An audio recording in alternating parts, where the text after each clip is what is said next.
Bonsoir Sylvain. Bonsoir Jean-François. Moi, content de te retrouver. Ça faisait un petit moment, il me semble. Ah, 2 semaines. On s'est vu il y a 2 semaines. Ouais. Déjà, ça va vite. Oui, ça passe vite. Ben oui. Eh oui. Plus que jamais aujourd'hui, Sylvain, on entend parler de pénurie, pénurie de main-d'œuvre, pénurie de travailleurs, pénurie d'électricité, pénurie de voitures. C'est vrai qu'il y a une pénurie de voitures, parce qu'avant, on achetait une voiture, on l'avait 2, 3 jours, 4 jours après. Maintenant, on attend des 3, 4, 5, 6 mois pour avoir notre voiture. Pénurie de logement, pénurie d'eau, pénurie de lait maternel.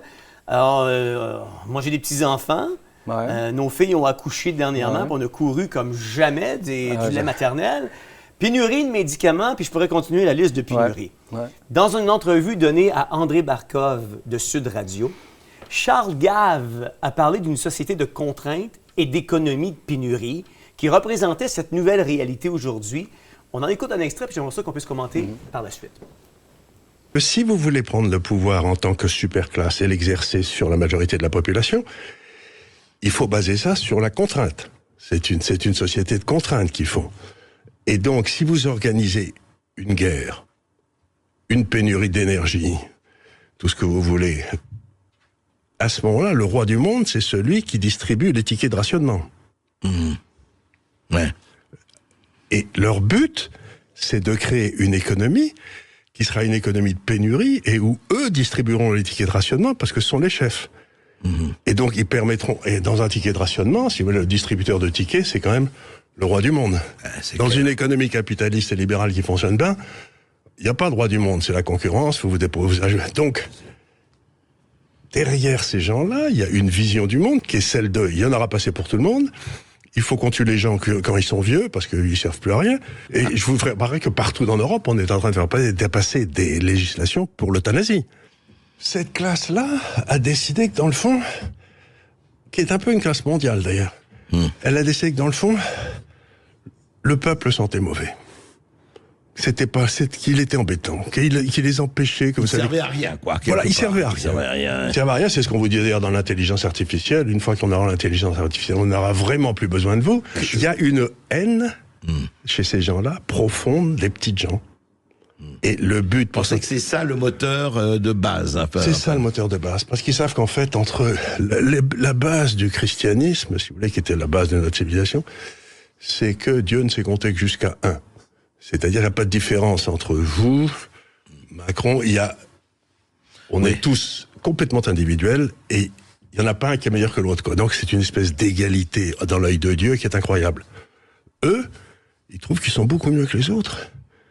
Donc c'est pour ça que je dis que c'est une position diabolique, c'est qu'ils pensent qu'ils sont meilleurs que les autres. Et dès que vous pensez ça, vous êtes dans une position diabolique. On ne peut pas vivre dans une société comme la nôtre sans... Moi, j'ai 80 ans, ma vie est derrière moi.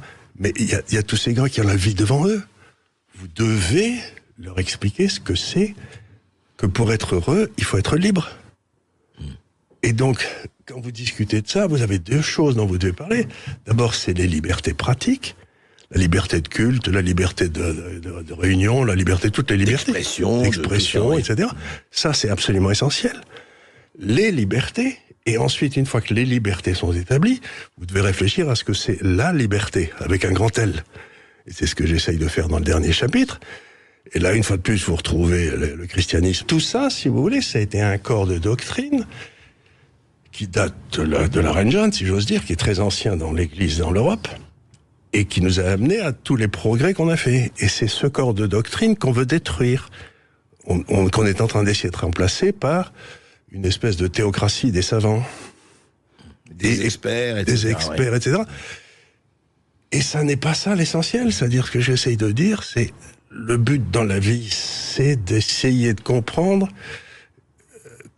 quel est le projet qu'on a pour vous. Le projet que, mettons, Dieu a pour vous. Très bonne entrevue, je l'ai regardée au complet. Là, on l'a écouté un petit peu. Très, très bonne entrevue parce que c'est vrai qu'on est en train de pousser aujourd'hui cette société de contraintes, cette économie de pénurie. Mais j'aimerais t'entendre, toi, Sylvain, c'est quoi pour toi la signification d'une économie de pénurie? Bien, c'est sûr qu'avant d'écouter l'entrevue, j'avais quand même réalisé dans les derniers mois, dernières années, cette pénurie-là pour n'importe quoi. Là. Bon, il n'y a plus de fruits, il n'y a plus de légumes, il n'y a plus d'électricité, on n'a pas d'essence, on n'a plus d'eau chaude, il faut prendre une douche de 5 minutes parce qu'on n'a plus d'eau. Tu sais, on voit que c'est quelque chose qui nous est, qui est rentré dans nos mœurs ou qui commence à rentrer dans nos mœurs là, de plus en plus. J'avais peut-être pas réalisé avant de voir l'entrevue à quel point ça pouvait être quelque chose qui était vraiment provoqué à grande échelle. Moi, je disais tout le temps, ici, ils nous disent qu'il faut raccourcir les douches parce qu'en France, ils n'ont pas d'eau. Oui, mais quand même, je raccourcis ma douche, ils n'ont pas plus d'eau là-bas. Là.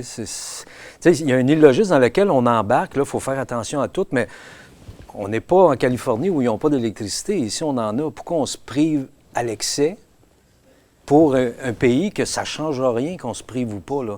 Fait qu'on est en train de rentrer dans notre tête, il y a une pénurie de tout. Là. Puis on le voit, là, les logements. Je ne sais pas si vous avez passé à Longueuil dernièrement, là, il y a un campement. J'ai passé là la semaine passée par hasard. Tantôt avec, ouais, c'est impressionnant. J'ai dit, y a-tu un Woodstock ici? Je n'étais même pas au courant, puis je demeure à Longueuil. Fait que là, on voit qu'il n'y a plus d'appartements, plus de jobs, plus rien. Parce que trop souvent, c'est fou, là. Ce que je réalise, Sylvain, c'est que trop souvent, on regarde l'actualité avec les yeux de notre comté. Ouais. Puis quand on regarde l'actualité avec les yeux de notre comté seulement, j'appelle ça du voyeurisme. Parce qu'il y a des choses beaucoup plus importantes qui prennent place à plus grande échelle que juste ce qui se passe dans notre comté. Ouais. Il l'a dit dans l'entrevue, Charles Gard, puis il l'a très bien exprimé. Les mondialistes qui tirent les ficelles sur ce qui se passe à travers le monde, parce que présentement, quand on parle de pénurie ici, on parle de pénurie en France. Il y a une pénurie d'électricité en France aussi. Puis on demandait de réduire la consommation pour le chauffage l'hiver. C'est à travers le monde. Pourquoi? Parce qu'on veut créer cette pénurie-là. Pourquoi on veut créer cette pénurie-là? On veut la créer dans l'unique but que ces gens-là puissent devenir les rois du monde, puis que ce soit eux qui émettent l'étiquette modérateur. Pourquoi? Parce qu'on veut contrôler le monde. Ouais. On veut emmener un crédit social. Non seulement on veut emmener un crédit social, on veut emmener une religion mondiale, on veut emmener une monnaie mondiale, on veut faire tomber le système actuel pour pouvoir en remettre un autre en branle. Puis la seule façon qu'on peut y arriver, c'est en créant des pénuries, en faisant en sorte qu'on devienne une société de contraintes, en faisant en sorte que ces gens-là deviennent les rois du monde, qui vont nous donner ce qu'on a besoin, des tickets modérateurs, puis qui vont nous contrôler. Mais qui vont nous donner, au-delà de ça, ils vont nous donner des privilèges. On est passé d'une société de droits, j'ai des droits, j'ai la Charte des droits et libertés, j'ai des droits d'expression, le droit, tout ça. Puis là, on s'en va vers une société de privilèges. C'est-à-dire que tu n'as rien. Si tu es gentil, tu vas avoir un privilège. Les gens ne réalisent pas à quel point c'est toute une différence. Là. Si on monte des années avant, là, il y a eu le Moyen-Âge où c'était la cour du roi qui était privilégiée. On sait, Marie-Antoinette, là, ils ont coupé la tête parce qu'il disait qu'il avait faim, il revenait à manger, puis elle était complètement déconnectée. Là, selon les historiens, elle a dit, bien, ils mangeront des gâteaux. Là. Tu sais, c'est ça, tu es en train de recréer l'élite, puis comme il disait, le peuple, là, comme il dit, le peuple est pu, là. Mais c'est à peu près comme ça que les gens voyaient. Dans le temps des Césars, c'était pareil. Les Césars avaient le droit de vie ou de mort sur le peuple. Ça a toujours été comme ça pendant très, très longtemps. Là, on sort d'un 150, 200 ans de démocratie, si on veut, là, où le rêve américain te permettait de partir de la ruelle puis devenir président d'entreprise.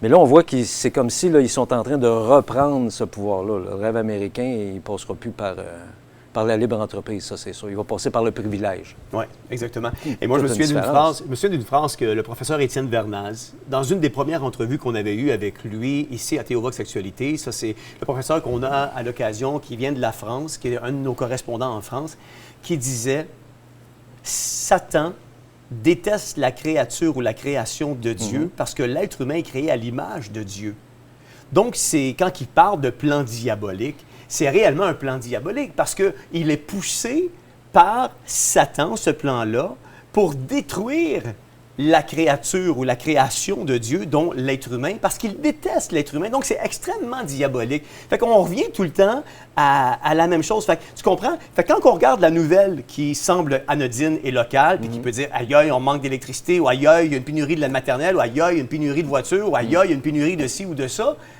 des fois, il faut être capable de juxtaposer, donc superposer cette nouvelle-là, puis la regarder plus à l'échelle internationale. Moi, je ramène ça au cours d'éducation à la sexualité. On en a parlé avec Jonathan un petit peu avant toi. Ah ouais. Écoute, quand j'ai fait en 2018 une chronique sur l'éducation à la sexualité, le cours qui était obligatoire dans nos écoles à ce moment-là, soudainement, après avoir fait mes recherches, Puis on a été censuré sur cette chronique-là parce que j'ai découvert que c'était l'UNESCO, c'était l'UNICEF, c'était l'OMS, puis c'était toutes ces organisations-là. J'ai commencé à recevoir par courriel des plans de cours d'éducation à la sexualité d'endroits diversifiés à travers le monde. J'ai reçu celui d'Israël, j'ai reçu celui des États-Unis, j'ai reçu celui de la France, évidemment, j'avais celui du Québec. Puis quand j'ai lu, puis j'ai vraiment pris le temps, j'ai fait un travail de moine, quand j'ai pris le temps de lire chacun des plans, chacun des cours d'éducation à la sexualité, ils étaient tous pareils.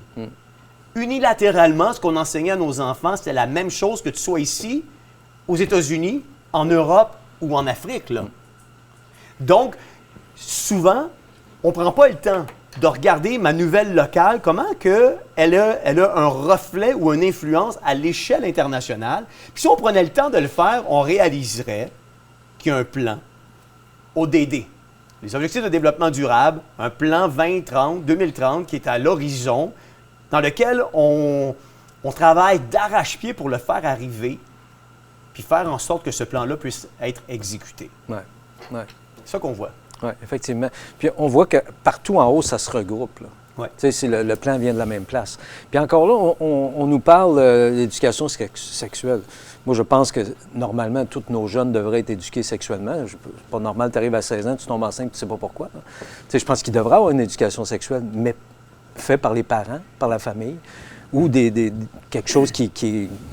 Pas par ce qui est fait actuellement. C'est pas de l'enseignement, là, actuellement, c'est de la propagande. C'est extrêmement différent. Là. C'est sûr. On n'est pas contre l'enseignement. C'est cette propagande-là où les parents n'ont aucun droit de regard sur les cours qui sont donnés. Puis s'ils osent parler contre, bien là, ils sont boycottés, ils sont menacés. Ouais. Puis c'est toujours cet angle-là qui nous amène. T'es pas capable, nous autres, on va le faire. Oui. T'es pas capable, toi, tu connais rien, nous autres, on va le faire. Absolument. Je pense qu'on connaît nos enfants plus que n'importe quel psychologue qui le voit 1 heure dans une vie. Là. On connaît nos enfants. Puis chaque enfant n'a pas le même apprentissage. Ça, je peux qu'un En général, enfant... le parent connaît bien ses enfants, mais dans certains cas, c'est l'école qui connaît mieux les enfants que les parents. Oui, parce que la société nous amène comme ça. Puis on parle de la libération de la femme. Tu sais, on s'entend, les femmes, ils partent le matin, souvent, ils vont mener le petit à la garderie à 7 heures, ils reviennent le chercher à 6 heures, ils font le souper, les enfants, ils les couchent, puis on recommence le lendemain. Ils n'ont pas de temps privilégié avec les enfants. Puis la fin de semaine, bien là, c'est le hockey, le ballet, le ci, le ça. On n'a plus de temps à passer avec nos enfants, à parler avec eux autres, à jouer un jeu de Monopoly avec eux autres, jouer aux dames avec eux autres, pour dialoguer. Là, la société nous a amenés là. Est-ce que les parents sont préoccupés à faire face à cette société d'économie de pénurie puis cette société de contraintes-là? Exactement. Pour arrondir leur fin de mois. Exactement. Merci beaucoup d'avoir été avec nous, Sylvain. Ça fait plaisir. Vous voyez, c'est quand même la réalité de ce qui se passe présentement dans notre société. On est en train de créer justement cette société de pénurie, cette économie de pénurie, puis cette société de contraintes-là. Elle est là, elle est réelle. Pourquoi? Parce qu'on veut arriver, et c'est pas moi qui le dis, lisez la Bible. Je vous encourage vraiment à vous commander une Bible. Écrivez à info@theovox.tv parce qu'on retrouve ça à travers la Bible. Gouvernement mondial, monnaie mondiale, religion mondiale. Puis regardez, si vous prenez le temps d'aller sur le net, vous allez voir citoyenneté mondiale. On est en train d'inculquer ça à nos enfants, à notre progéniture pour mieux la préparer à ce qu'on veut établir comme nouveau monde.